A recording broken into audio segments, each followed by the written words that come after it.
రవితేజ గారు దాంట్లో వస్తున్నారండి. నిజంగా మనకు ఆయన వింటేజ్ రవితేజ ఎలా ఉన్నారో అలా చూపిస్తున్నారు డైరెక్టర్ గారు.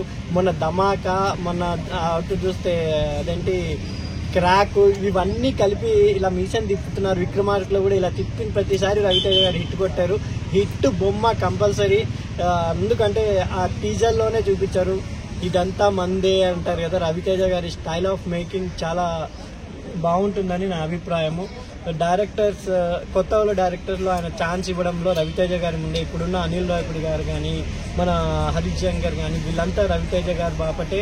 నిజంగా రవితేజ గారు ఆయనకి ఎంత ఒడిగుదలు ఉన్నా కొత్త డైరెక్టర్స్కి ఛాన్స్ ఇస్తూనే ఉన్నారు. ఈ మాస్ జాతరతో ఆయన మాస్ కంబ్యాక్ ఇవ్వాలని. Happy birthday to you Ravi Teja గారు.